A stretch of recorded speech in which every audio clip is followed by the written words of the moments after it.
This podcast is sponsored by nobody. Hey dudes, welcome to Splat from the Past, the only 80s themed horror and sci-fi show where things can get totally radical. Now today I will be welcoming Denise Gautier, the daughter of Richard Gautier, best known for playing Hymie the Robot on the classic secret agent sitcom Get Smart, celebrating its 60th anniversary. And Richard Gautier, he also, he was on every show you could possibly think of. The Patty Duke Show, Kolchak the Night Stalker, Happy Days. He had roles in movies like Ensign Pulver. He did so much. And we are going to celebrate his life and career today. He also was a comedian. He was an artist. And just an all-around good guy, it seemed like. And I am looking forward to this. Me and Denise were going to make this happen back in August. And then something came up. But we're finally going to do it today on Saturday, November 8th. And I am so looking forward to this. And I love doing tributes. And tributes are preserving history just as much as a straight up interview. And this is what I love to do. And I generally love to do tributes during Turkey November because, you know, the year is winding down, and so it's good to do something like this. So yeah, here is my interview with Denise Gautier in tribute to her dad, Richard.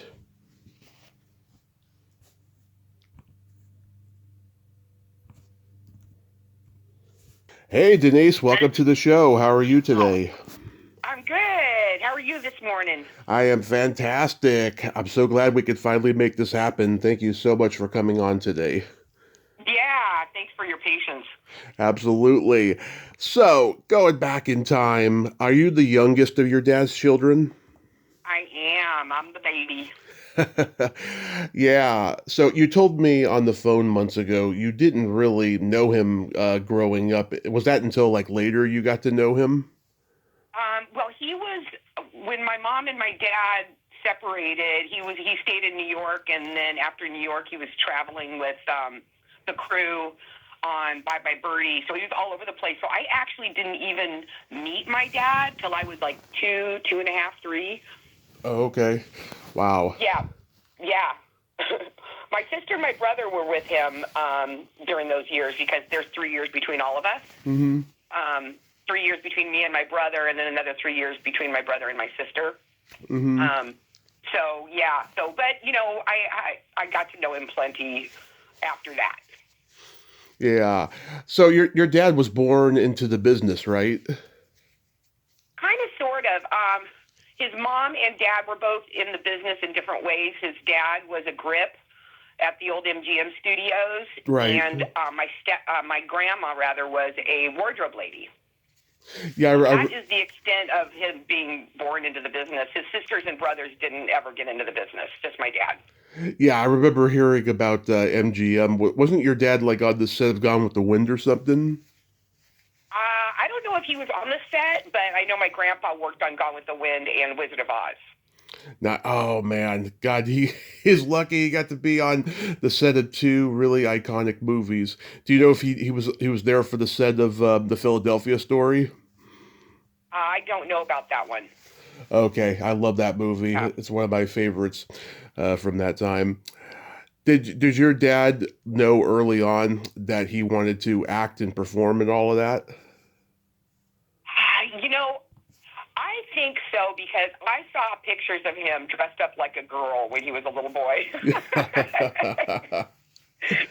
So I think he was just playing, you know, but I think he had the bug from an Right. early age. I really do. And then he got into, you know, singing with bands and such when he was, I think, in his late teens. And then I was told that he did some work with, because he was in the Navy in San Diego, and I was told that he did some shows for the Navy as well. Right. And he was also passionate about drawing and cartooning. Oh yeah, that was a big part of his life. He was always doodling wherever we went, we could be sitting in a waiting room at a doctor's office, and he'd have a sketch pad out and drawing people around the room, and Wow. or did doodling on a napkin in a restaurant. Yeah, he was doing that all the time, and he was very good at it. Wow, he was committed then. Yeah, he really was. Yeah, he grew up in the heyday of Disney and Looney Tunes and MGM's cartoon departments and all of that stuff. Oh, Yeah, yeah. he could have easily worked for one of those, right? Probably, but he never took that direction until later years when he wasn't getting as many acting gigs. He started, I mean, he painted all along and doodled and everything, but that's when he started writing books about cartooning and caricature, and then wrote a couple books, Actors as Artists and Musicians as Artists. And then he did one children's book, which was really quirky, called The Garden of Weirdness, which is exactly what it was. So he wrote the limericks and did all the illustrations. It's terrific. And he later did voiceover for cartoons. Yes, he did a lot. He did even more. I have friends that have sent me lists of all the different voices he did that I didn't even know about. Yeah. And did his love for drawing, it played into his art and painting, right? Right, right. I shot you some of his paintings that I have. I'm lucky enough to have in my house. He was an amazing artist, and everything that he did was very individual. Like, you'd never see anything like it. It was still kind of cartoony in a way. Mm-hmm. But yeah, he was an awesome painter. My brother has some of his paintings. My sister has some. Some we don't even have room to put up. And he's given some of them away to friends over the years as well. Yeah, that Indian painting you sent me a picture of was just astounding. What was the Yeah. what was the basis for that particular one, if you know? You know, the only thing I can think of is back when he was friends with Tom Laughlin, and Tom Laughlin was doing the Billy Jack movies. I think it could have been around that era. Mm-hmm. Yeah. Yeah, but yeah, I'm not entirely sure. I'd have to go and look at the date on it and put it together. Did he have a lot of galleries in the last decade or so that he was alive? No, he never, that I know of, never went into a gallery. He did donate a couple of paintings, I believe, for actors, for animals. Mm-hmm. And that was many, many years ago. So I think he did that, but as far as I know, he was never in a gallery. Did he own a lot of art himself? Only his own art. Oh. Yeah, he pretty much stuck to his own art. It was plastered all over his walls. He never went to like auctions to buy the most expensive, Michelangelo painting or something. No, not that one. I'm sure he would have loved it, but no, he really appreciated his own art, and he made sure he displayed it so that everybody could enjoy it. Did he at least have any like art heroes? You know who he used to love was Magritte. Okay. I remember there was always a book of Magritte, a coffee table book sitting out, so he loved that style. Nice. So he served in the U.S. Navy. Did he ever talk about that? The only thing I heard other than him doing some shows was that he never left the docks. So he just, I don't know. I saw very little about that. I have a picture of him and his troop, and then I have an individual picture of him as well, his Navy picture. And, of course, he was gorgeous then and remained gorgeous until the day he passed. Did he ever see any action? Was like this the time of Korea and all? No, he never left San Diego. Okay. Yeah, that's what I was told, and I've never heard anything otherwise. Okay. Then he got into stand-up comedy. Yeah, he got up into stand-up comedy, and he was doing that in San Francisco, as far as I know, and maybe a little bit in New York, but I think mostly in San Francisco, and that's where he met my mom, was in San Francisco. Wow. I believe it was at the Hungry Eye. Yeah, he and Mort Saul were like two of the first people that played the Hungry Eye in those days. Right. Yeah, not to make this about me or anything, but I was at the Hungry Eye the night of my car crash, and Oh no. yeah, it's a strip bar now, but that's a whole Oh nother my gosh. story. I only found Because out you haven't been back. No, I only found out after the fact that it had been this place where a lot of legendary comedians had played, almost half a decade before. Richard Pryor and a bunch of people I've interviewed from old comedy performed there and stuff like Mitzi McCall and Charlie Brill and Hank Garrett and John Biner. I've talked to all of them, and Uh huh. I thought it was really, really cool to find out about that. And Yeah. I know that George Carlin and Jack Burns played there.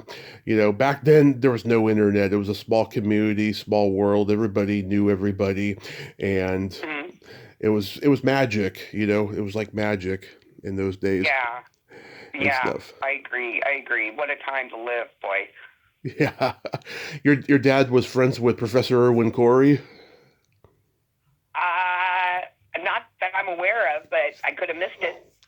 Yeah, that's what I was finding out. I think on Wikipedia or something. I thought that was hilarious because Gilbert Gottfried, when he launched his podcast, his first interview was with Professor Irwin Corey, and he never released it because about 15 minutes in, his dementia got really, really bad, and so he had to, Oh no. he had to um, he had to release a one with Dick Cavett instead.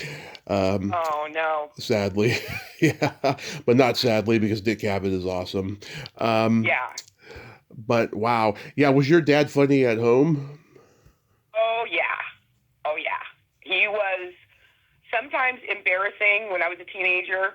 He would just do outrageous things, and we had a ball when we'd go to see him. He always do something silly. He would, he was famous for wearing Speedos, and so we were always at the pool all day. Uh, So he'd have a Speedo on, a trench coat, some kind of a weird mask, and a derby, and he'd chase us around the house and run in and out of the house and chase us. And he was always doing something hysterical. And then in public, it was like that's when it was embarrassing because he would just do so many outrageous things.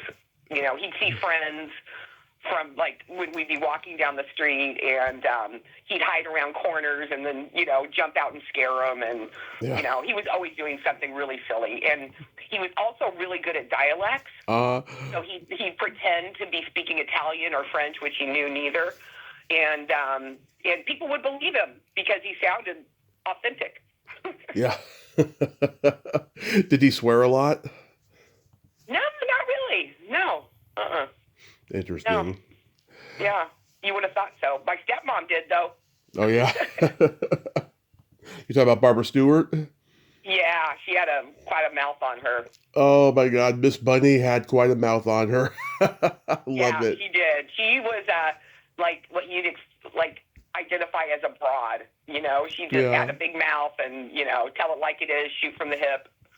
Love it. Love it. Yeah. I had no idea that your dad opened for the Kingston Trio. I interviewed Nick Reynolds' cousin, Mike Marvin. He's keeping the band alive with younger musicians. They're going out on the road and doing all the Kingston Trio hits.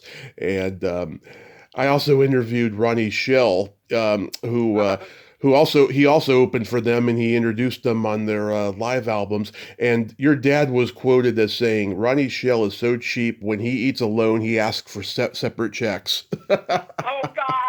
Oh, that's great. Yeah, that sounds like him. Yeah, did they dislike each other? I don't know, but he would say things like that. That's hilarious. Yeah, Yeah. I had a strange experience interviewing him last year, so I kind of believe that quote. Yeah. Oh, no kidding. That's funny. Yeah, I kept negotiating with his manager for more time, but like he would only give me like 20 minutes. But then at the end of 20 minutes, that's all I had for him anyways and stuff because he was giving me a lot of short answers and stuff. But at least I could say I talked to Duke Slater from Gomer Pyle, so that was Uh good. huh. That was good. It wasn't entirely bad. So, did your dad enjoy doing stand up? I think so. I think he did. That was the era when I wasn't around when he was doing stand up. he never talked much about it, but, I remember over the years him trying to put together another show. And it never really happened. He did try to put together a one-man show, and I think he was calling it Quasimodo, where he had the full Quasimodo attire on and makeup and everything, and the teeth going, and it was supposed to be kind of comedic show, but it never. I don't think he ever actually got the backing he needed to produce it, but I remember he was trying to put something together like that. He was so good at so many things. If one thing was failing a little bit, he'd jump into something else that he was good at. Yeah, like acting. Yeah, like acting, and then, the voiceovers, the painting and drawing. I mean, he was highly creative. Do you know if he studied with like any of the famous acting teachers? I don't think so. Or do you think maybe he was self-taught? I think he might have been self-taught. Interesting. Yeah. Yeah, because a lot of comedians from his generation, they all disliked doing stand-up, really. They wanted to be dramatic actors. I mean, Don Rickles wanted to be a dramatic actor. Paul Lynde wanted to be a dramatic actor. Harvey Korman, but they just, were kept told, you're too funny. You should do comedy. That kind of happened with my dad too. I remember when he was, very old. It wasn't long before he passed. We were talking once, and he said, I wish that when I acted, I could have just been a regular guy. Yeah. And that always stood out to me, and because he always ended up getting the comedic roles, The Bachelor, or something like that, and it was always, comedy or straight, a straight thing like he did with Hymie, but still funny, of course. But yeah, he said that to me, and I thought that was really interesting. That I think he longed to do something dramatic. Yeah, and also because he was so good looking too. I mean, it was almost easy for him to get acting work, because he certainly had the looks for it. Yeah, he did. Yeah. So he gets into Bye Bye Birdie on Broadway and stuff. Do you know like how he did it? He just auditioned, or did he get offered it? I was told that somebody saw him doing stand up, and possibly singing with a band. Yeah. And he was chosen because of that. Probably singing with the band because he had a great voice. I don't know if you've ever heard him. But, like, his tunes from Bye Bye Birdie are amazing. He had such a great voice. Yeah. Did he become friends with Dick Van Dyke?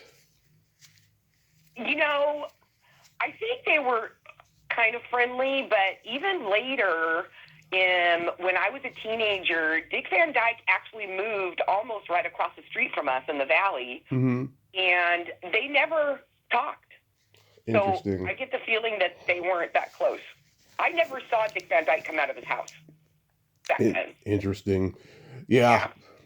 I know, because back then, it was a little bit more, crazier without the internet for, celebrities to be recognized. Now it's almost expected, Right.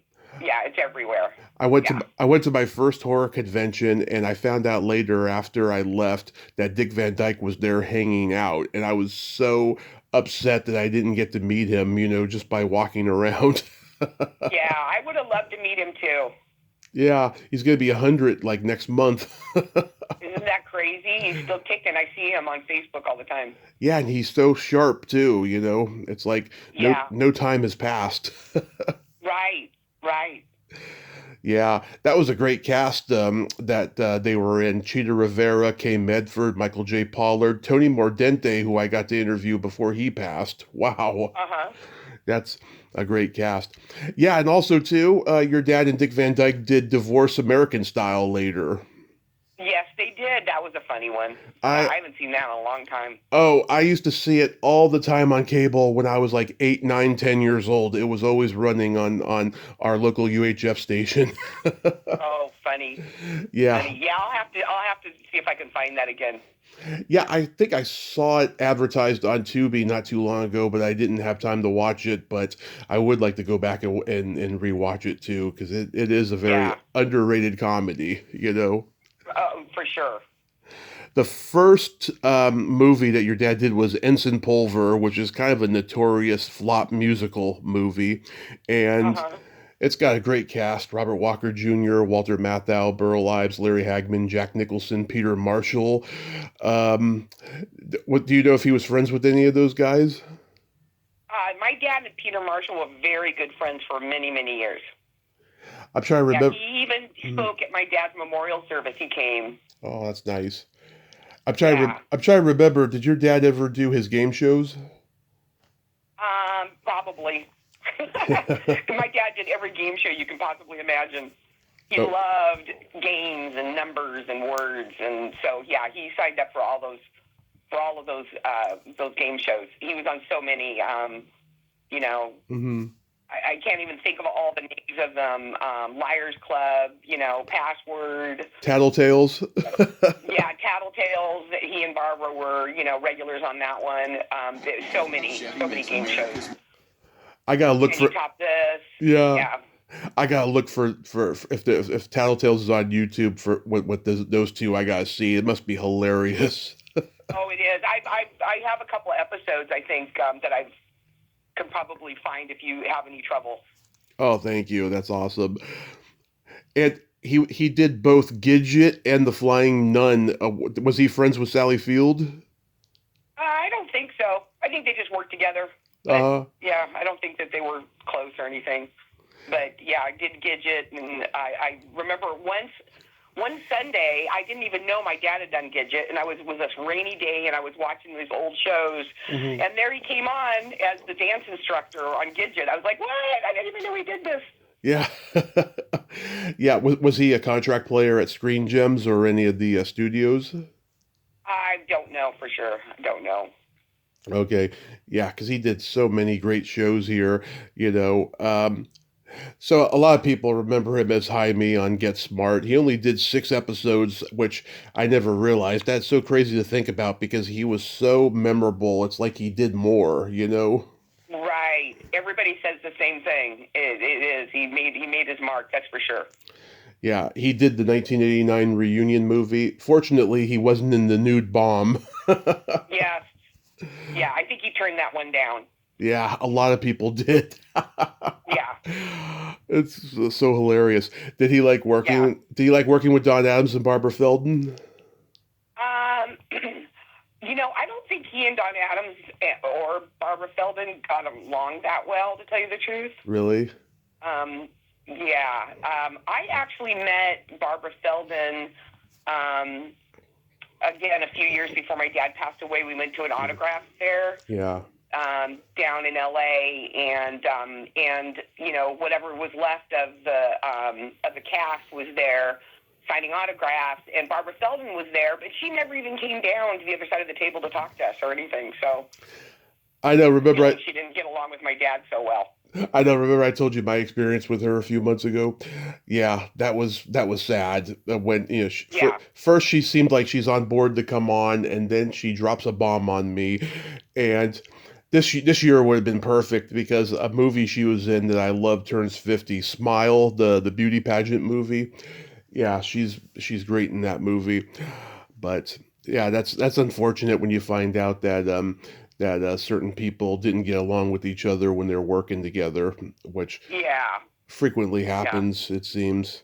Yeah, William Well, Hop. Uh-huh. not to be talking anything negative about my dad, but I did hear that he was a little difficult to work with. Really? Yeah. I do know he was a Scorpio, so he was probably very Yeah. moody on set. Yeah. Yeah. He wasn't an easy guy to get along with. William I Hopper. loved him anyway, though. Yeah. William Hopper, who played the chief, he was on Perry Mason before that. Do you know if he got along with him? I don't know. I don't know. Okay. Yeah. There's only, probably a handful of times that I went on set with him. Hmm. A game show. I did go on the Get Smart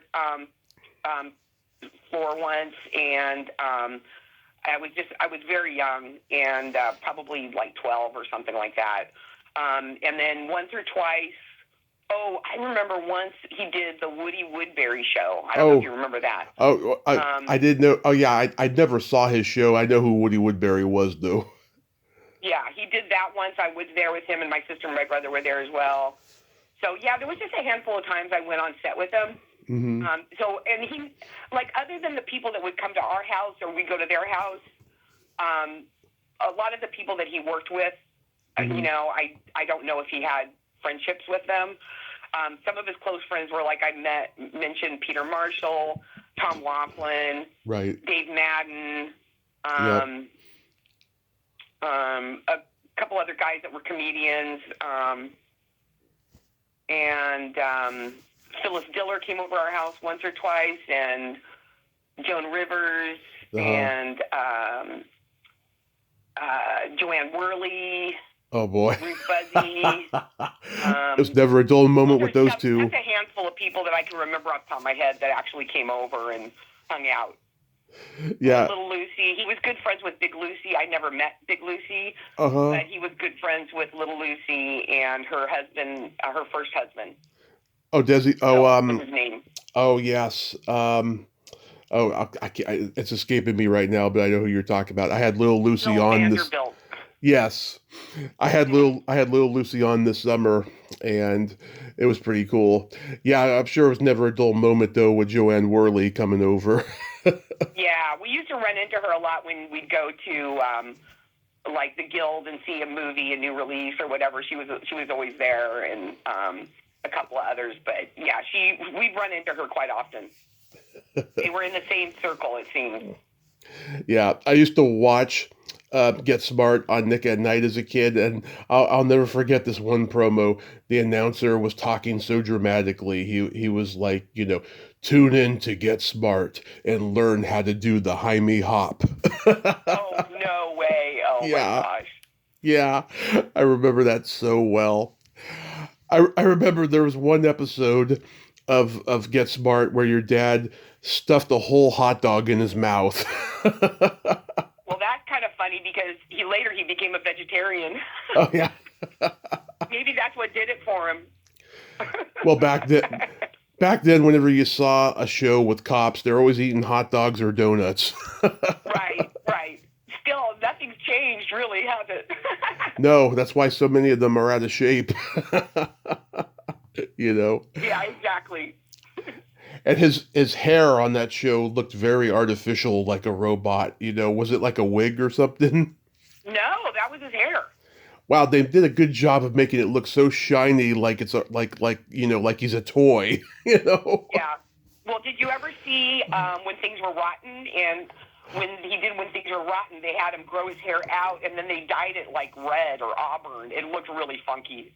It's funny. I never saw When Things Were Rotten. I've only come to know about it in the last decade. When I was a kid, my dad took me to see Robin Hood Men in Tights, and I had no idea that that was Mel Brooks's continuation of When Things Were Rotten. I didn't know that show existed. Right, right. And- Yeah.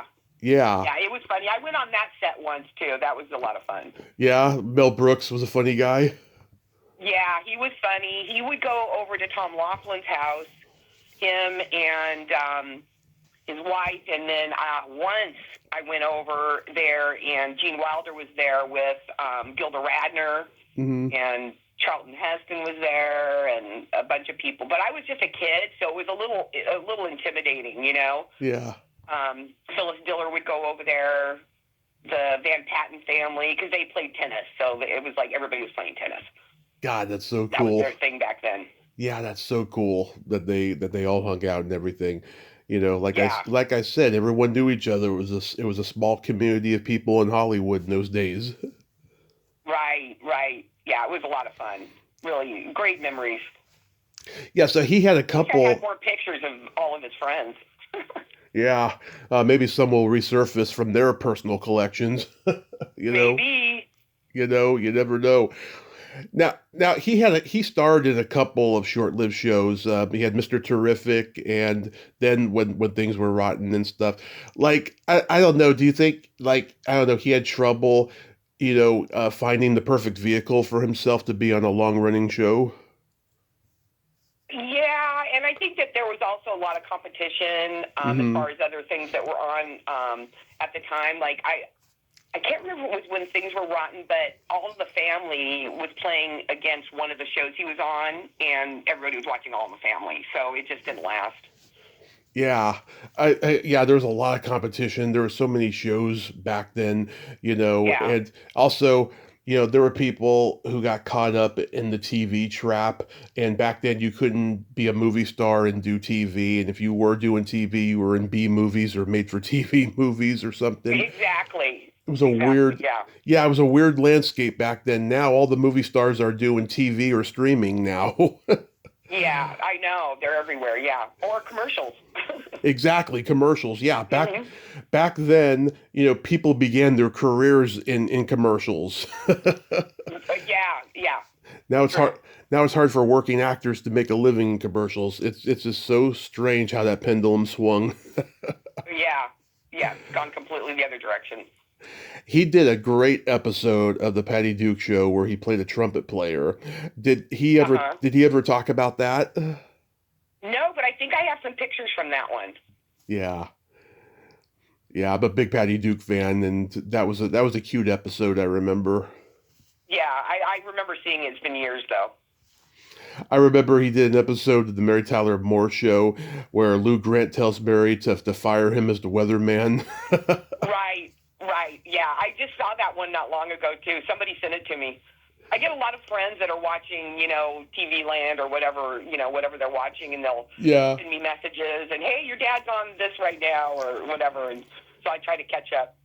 And I remember they're having lunch so she can fire him, and his ex-girlfriend is the waitress, and she's jealous of them. Right, right. And he's trying to come on to Mary, but she has to fire him. Exactly. Yeah, Exactly.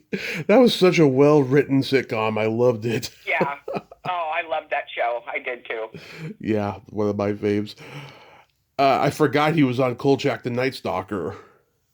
Oh my gosh. I think I remember that one. And then he did Murder She Wrote, where he dressed in drag. Yeah. Yeah, I have pictures of that too, of him in his full makeup. Yeah. I heard you say, I think it was when you were on Josh's podcast, that you were on set with him on Happy Days. Yes, yes. Yeah. I did go that time, and so the story I heard was that it was a dream sequence, and my dad was, I believe, a vampire, Hmm. and that Vincent Price was supposed to have taken the role, but something happened. He got sick or something, and so my dad filled in and did it. And so I was there for that filming. That was a lot of fun. That was Yeah. just a great show. Oh, I'm trying to remember. Was that in the era of Robin Williams as Mork? Probably around that time, but he wasn't there. Oh, okay. He wasn't there though. I didn't meet the whole cast. I think I only met two or three people. Hmm. Did you guys go to one of those Paramount after parties they had? I'd never been to one of those. My dad was not a big party guy. He didn't really like any of that stuff. He didn't like the Hollywood parties that much or anything Hmm. like that. He tried to stay away from it. And Barbara was the same way. They didn't really get into that world so much.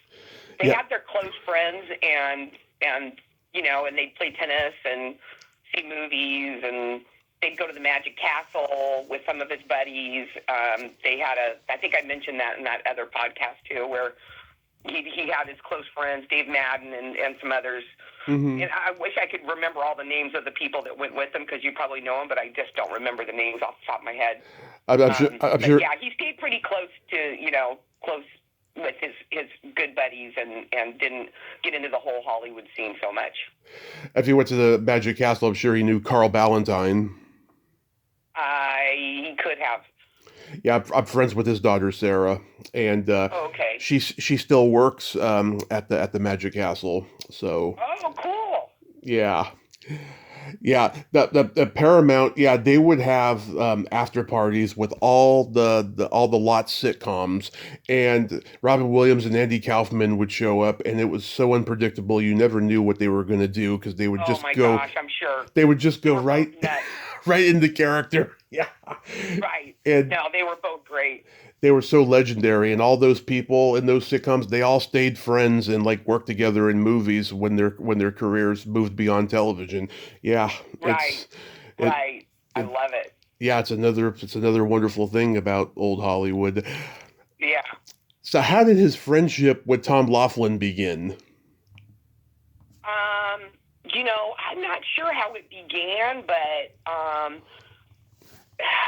I'm not sure if it started from when Tom, after Billy Jack, he did Billy Jack Goes to Washington. Hmm. And that movie didn't do that well, but my dad was in it. So I'm not sure if my dad was cast by Tom and then they became friends after, or if they were friends already.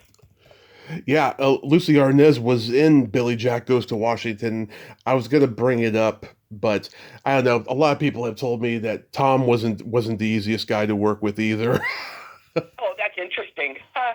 Yeah, Funny. but did they share like a mutual love of the same politics and the plight of Indians and all that? I believe so. I believe so. He was very, very close with Tom. Hmm. Yeah, Yeah. but I never really got to sit down and really get to know Tom. I only knew him from going to his house for these Hmm. parties because, like I said, I was pretty young. So, the kids were kind of shuffled off to, do whatever they did. I remember at Tom Laughlin's house, they had like a soda fountain and a pool table and a little Hmm. putting green and ping pong. And so all the kids would just be out there playing together and the adults would do their thing and, chit chat and play tennis. Yeah. Yeah, I know those were the days when parents would leave their kids unsupervised, and Yeah, yeah, that was a mistake. yeah, the kids were just as naughty as the adults. Oh yeah, oh yeah. I can speak for that one for sure. He guest starred on an episode of Freddy's Nightmares, where he played like a sleazy talk show host. Yeah, he did. He did. And what's funny is once when my dad had tickets to go see a premiere, we went and I brought my daughter, who was pretty young at the time, Yeah. and we ended up sitting next to Robert England. Uh-huh. And so, I put my daughter in the middle, Darby is her name, and put her in the middle next to him. She thought that was so cool because she's always loved horror movies. Yes. She grew up on them. She still loves them to this day. Oh, She thought that was very cool. I should have her on the podcast to talk horror with me. Oh, she'd love it. She knows them all. Yeah. Yeah, I met Robert in 2018 at a Comic Con in Sacramento, and my podcast logo was the photo op with me and him, and he was wonderful. We talked a long time. He talks to every fan at conventions for like 10 or 15 minutes, and I love it. there's like a 3 hour line, and the promoters are aware of this, but because he's such a great guy and he's Freddie, they let him do it, and they don't let just anybody do that. So Hmm. he has carte blanche to do that, and he is just so wonderful, and he got a star on the Walk of Fame on Halloween, and Oh, that's so cool. I didn't know that. oh yeah, the footage is actually on YouTube of the whole ceremony. I haven't watched it yet, but I'm going to, and he and I share the same birthday, June 6th. Oh, neato. Yeah. Yeah, me and my mom, we both met him. He was just so wonderful, a great guy. Um, so you mentioned before about Barbara Stewart having a potty mouth, but overall, what was she like, as a stepmom? She was terrific. She never had any kids of her own. Hmm. She treated us like we were her own kids. And, when my dad and my mom split up, I think my dad was kind of like one of those guys that's like, that was my past life. I'm moving on now with Barbara. And she, I believe, had she really inspired him to have relationships with us again. Mm-hmm. And I really feel like she was the vehicle that set things in motion as far as our having a relationship with my dad. Mm-hmm. And she, I mean, till the day she died, we were all very close. She was especially close to my sister. My sister's the oldest. Yeah. But Barbara was an amazing woman. She was really such a talent and funny and, but yeah, like I mentioned, she was an ultimate broad. She was really very, very close friends with Ruta Lee. Oh. Ruta's kind of the same character. Yeah, their sense of humor is body. Right, exactly. Which is what my sense of humor is as well. Yeah. Yeah. That is just so awesome. I just love hearing that, That is just so awesome. Yeah. How did his friendship with Kenneth Mars begin? Oh, I wish I could tell you. That was all in that circle. Kenneth Mars was there at the Magic Castle as well. I know he was one. Another guy named Tom, and I cannot think of his last name. And so they were all really close friends. There was like a group of like anywhere from 5 to 7 people probably that went to the Magic Castle, right, and hung out. And they did that on a monthly basis. They'd go for a brunch and sit and tell jokes and stories and laugh it up. And they had a great time doing that. He'd never miss it.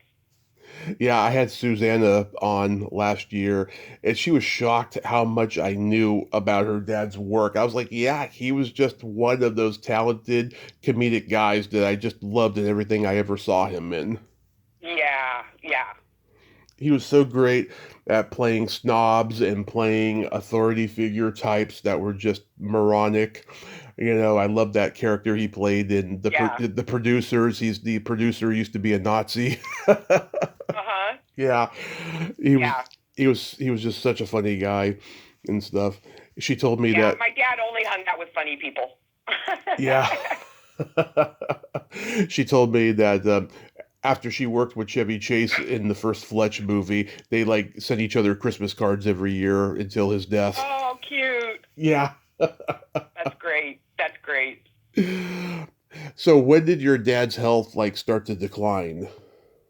Well, it was after he married my second stepmom, Tess Hightower. Mm-hmm. He had knee replacements, and then he was having problems with his shoulder from playing tennis. I'm sure his knees were from playing tennis as well. And I think when he stopped being able to play tennis, eventually his health started declining, and then it just got worse and worse. And he ended up in a assisted living facility. And he and Tess separated and then later divorced. But yeah, he was not an easy guy to get along with when he didn't feel good. And that's when things took a turn for the worse, unfortunately. And he had a lot of health issues. And yeah, unfortunately we lost him, and it's almost been 10 years. I can't believe it. Yeah.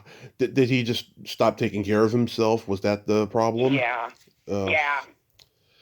He stopped moving around. He was in a wheelchair. Just all kinds of things came along with him being sedentary. Mm-hmm. He had all kinds of things going wrong at the same time. And yeah, I mean, the day he passed, I wasn't expecting it at all. I was supposed to go see him that following Saturday morning, and Friday night, I had just hired a new hospice company, and that was on Friday night at 7. They were starting. The new hospice company was starting, and they called me at 7:05 and told me he had passed away. I was like, what? Wait. God. How can that be? I was shocked. God. Did he ever sign autographs at the Hollywood show? Oh yeah. He was like one of their regulars there. Yeah, I believe so. And I don't know if he made it to all of them, but I know he went to the one that I attended with him down by LAX at a Hilton or something down there. Yeah, I went to. Yeah, he could make it. He liked to see the fans. He liked the group, the attention for sure. Yeah, I went to my first Hollywood show back in June for my birthday, and it was a blast. I spent so much money, but it was well worth it. I hadn't been out in 6 years since the pandemic. I hadn't been in LA, and I just had a complete blast and stuff. It would have been great to meet him if the timing had been right, though, at least. Yeah. You Oh, know, absolutely. I wish you had. I see. Everybody does. Everybody that didn't know him and knows me and my stories about him wishes that, they would have had the opportunity to get to know him. Yeah, He was a hoot. I see footage on YouTube of all these people who have passed that sign there and stuff. I'm like, oh God, I just wish I had that experience to meet them and stuff. Yeah, Yeah. it Well, was thank goodness we have their shows and their movies to remember them by. absolutely. At least we got that. So I'm gonna spare you in being the 1 millionth person to deep dive the whole thing about your brother's role in the Pamela Anderson and Tommy Lee sex tape scenario, Uh-huh. but But it's funny. I saw that tape not too long ago, and it was like the worst amateur porn I've ever seen in my life. I never watched it. I've never watched it, and I know my dad had Hmm. when this came out with my brother. But yeah, I never watched it. I didn't have the interest in it. But yeah, that's been an interesting ongoing story. It seems to never go away. As a porn aficionado, I could say seeing two people in love is boring. Watching two I want to see strangers, strangers do it. yeah, watching two strangers who just met is more fun. Right. Yeah, exactly. You know, That's funny. it's like the stories I hear about free love in the late 60s, early 70s, sex was just a way of getting to know each other, kind of a Right. thing. The That's good old days. I know that's exactly the way I associate with it. And then Yeah. and then came AIDS and sexually transmitted diseases in the early 80s, sadly. Yeah, that changed everything. It changed everything. So every day when I'm on Facebook, I see you posting pictures of yourself and others in Halloween costumes. Are you like a cosplayer? Because you are so dedicated to Halloween costumes. No, I just love dressing up. Uh-huh. I love dressing up. Like, if I go to a theme party, you mean even other than Halloween, we could be going out to the marina, to a friend's boat, all dressed in all nautical clothes. I just love dressing up, and I have some of my friends are the same way. So we have a ball. We have so much fun doing it, and luckily I have a great group of friends that I have a great social life with. Yeah, oh my God, because everybody has their thing, and this is definitely your thing. I could see, and I never expected to see that. So, like, is that something that like began early on and stuff? Did your dad used to take you trick or treating? No, because so my mom was raised as a Jehovah's Witness, Mm-hmm. and later, when she was in her probably early 20s, she left home and moved in with a girl, and they were roommates. So my mom kind of fell away from the religion. Mm-hmm. But when my dad and my mom split up, my mom went back to it. Uh, So I was raised as a Jehovah's Witness, so we didn't celebrate anything. I think that might be the reason why I love it so much now. mm-hmm. Is because I never had the opportunity to do that when I was a kid. Yeah, I dressed up every year for Halloween until I was 32, and then 10 years ago, after I recovered from my car crash, it got to a point where I was just like, okay, I did it enough. It's expensive now, and a lot of costumes rip if you just sneeze. I mean, they're just so cheap. A lot of Yeah. costumes you buy and stuff. And stuff, but like I can remember every costume I've ever worn for Halloween.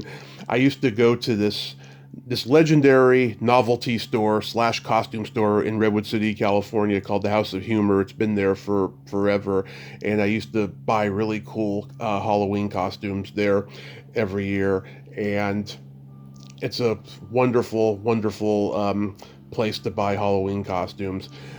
Has there ever been like a specific store in LA that you go to? No, I just kind of come up with them on my own and find the pieces. Yeah, I get creative. It gives me an opportunity to think outside of the box and do something different than everybody else. And Mm-hmm. I don't like, the generic Halloween costumes. I like to put something interesting together. Yeah. Yeah, I was looking at the pictures. I saw one where you and this girl, you were like in Mexican folklore get-ups.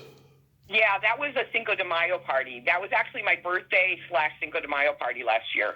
Uh-huh. Are you part Latina? No, we're French Canadian. Oh, I know that. I know there's the French Canadian part from your dad, but Yeah, you look like you could pass though as part Latina as well. yeah, but I'm not. No, not. I mean, I've had my DNA done, and yeah, nothing as far as Latina. Okay. But Yeah. I've just got the dark features. We all do. You saw the pictures. We all look like my dad. Yeah. Yeah. I mean, people I've always getting mistaken for part Asian because my eyes are so narrow. I get that from my mom's side of the family. We're not Asian at all. I've seen your pictures. You don't look Asian at all to me. Really? No, I don't see it. I'll have to check it out. I'm going to blow it up. Oh, if you see pictures of me when I was little, oh, I really look Asian in those pictures because Oh, funny. my eyes were so sensitive to the camera flashes. I was always like squinting in my pictures, always Funny. in my class pictures and everything. Well, Yeah, our class pictures are never very good anyway. never. But they're adorable though in hindsight. Yes. Oh, yeah. What You didn't are know how cute we were back then. Yeah, exactly. Oh, you're still cute, I have to say. Aw, thanks. You are. Yeah, those pictures you sent me, I was like, wow, she's never changed. She's so adorable. Aw, thank you so much. Of course. My dad had good genes. Yeah. He passed them on. Yeah. Yeah, so like what are some of your favorite costumes to wear? Oh, gosh. I mean, I love the second one I did this Halloween where I named myself, what I named Dark Queen of the Forest Animals. Yeah. So I just kind of threw it together, and I thought, well, it looked kind of regal, but I had horns on my head, and Yeah. and like a nose like a deer, and yeah, I don't know, just yeah. Like I said, I really didn't get the opportunity to dress up that much when I was younger. So over the years, I mean, I've been a fairy, I've been Bride of Frankenstein, Love it. Carmen Miranda, like a bunch. Some of those I would definitely do again. Like I love Bride of Frankenstein. I won awards for that one. Oh yeah, this is the 90th anniversary of Bride of Frankenstein. Oh, I love it. They're doing all these tributes to Elsa Lanchester, and I happened to interview Pamela Ferdin a couple weeks ago, and she worked with her on the John Forsyth show, and she said she was like kind of a British snob, She was like looking down upon all the Hollywood actors on that set, because she was classically Uh-huh. trained, English actress and everything. I thought that was pretty interesting. Yeah, that's neat. That's neat. Have you ever encountered any of the strange people from like the furry community? No, no. This community called the furry community. They dress up as like rabbits and like barnyard animals and whatever, and they have these conventions and there's like they have these weird parties that are like sexual and stuff. It's really weird and creepy. Yeah, I've heard of it, but I've Yeah. never met anybody that does it, or at least admitted that they did. Okay, I've known two in my lifetime. I had a friend who dated a girl who was one. She was an absolute freak and stuff. And there was this one guy I interviewed on the podcast. This was like early on when I'd go through periods where I had trouble getting guests, and I listened to this podcast where they're talking about Comic Cons and stuff. And so I had him on the podcast, and near the end of the interview, he mentions that he's a furry and he does the furry conventions and everything. And I'm just like, okay, that's your jam. I see. you know, That's funny. it was Yeah, strange. yeah. And I'm the most Never met anybody in that. Yeah. and I'm the most open-minded person, and I've done a lot of crazy stuff. But just even I have my boundaries. Yeah, me too. Me too. I was, I'm pretty tame these days, but Hmm. in my 20s, I was kind of a crazy person, and Yes, me too. Yeah, I've settled down a lot over the years. I think that's why we get. Had to. I was a single mom, and so Yeah. I had to raise my daughter and tone it down. Yeah, I think that's why we get along so well. It's the youngest child syndrome, you know. Yeah, yeah. I got away with a lot because I was the last one that was in the house, Mm-hmm. and I think my mom felt guilty for me being alone because she remarried later, and I ended up with 4 more stepbrothers and sisters, and I was still the youngest out of 7. Yeah. When she remarried, and one by one they all started moving out, and I was left to my own devices, and that's when I started getting into trouble. Yeah. I mean, I didn't start really getting into trouble until I started drinking, and I was doing it, for a cry for help, pretty much, because Mm-hmm. my mom was going through her stuff too. She was taking pills, and it was a really, really messed up situation I was in and stuff. And I've been sober a decade now since the accident, and just Congratulations. yeah, that and this podcast has just been a godsend, because I'd be dead right now if I didn't Oh my go through goodness. that. You know, I don't know about your car accident. You'll have to tell me about that sometime. I certainly will. I certainly will. So now it's time to play my secret silly game. This is Okay. a series of silly slumber party questions. It's no win or lose, just pure fun. And how the game works is I ask you the question, you answer it, then you ask me that exact same question, and I answer it. And feel free to comment on the answers because they might be funny. Okay. Okay, Denise, are you ticklish? Oh, horribly ticklish. Yeah. Tommy, are you ticklish? Yes, I'm very ticklish. I'm I'm baby ticklish. I get very squirmy when I'm tickled, Yeah, me too. Yeah. Nobody can touch my feet.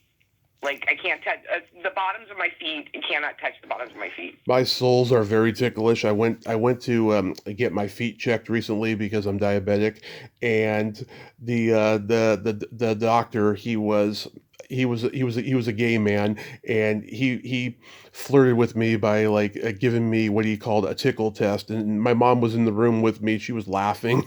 Oh, gosh. Yeah. Is your belly button an innie or an outie? My belly button is an innie. How about you? It is also an innie. We have so much in common already. I know, right? Was it Right. what is it like a family tradition? All everybody in your family has innies? I haven't inspected my siblings' belly buttons, but as I can remember, I think they're all innies. Yeah, same here in my family too. My mom has probably the most unique one. She's had a lot of surgeries and hernias and stuff. Okay, yeah, so it's probably not so pretty anymore. No. What color are your toenails painted? I just got them done, and they are kind of a lavender.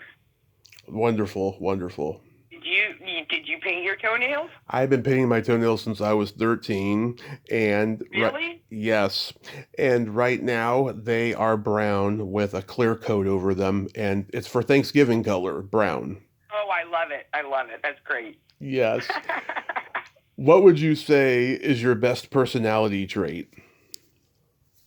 I would say my probably my generosity. You're very generous. Very generous. I love to do things for people. I love to cook for people. I cook and give food away, and yeah, I'd say probably my generosity and friendliness. I love that. And then for me, Yes. Sorry, I forgot to ask. it's okay. A lot of people do. Being that I'm a Gemini, I have empathy and I also have no filter. Uh-huh. Yeah, That's good. That could be good. it can be good. Yeah, I wish I did. I had less of a filter. I'm very careful, and I don't like confrontation, so I'm always like kind of careful about the way I say things. Mm-hmm. What's your guilty pleasure? About once in a I have a couple.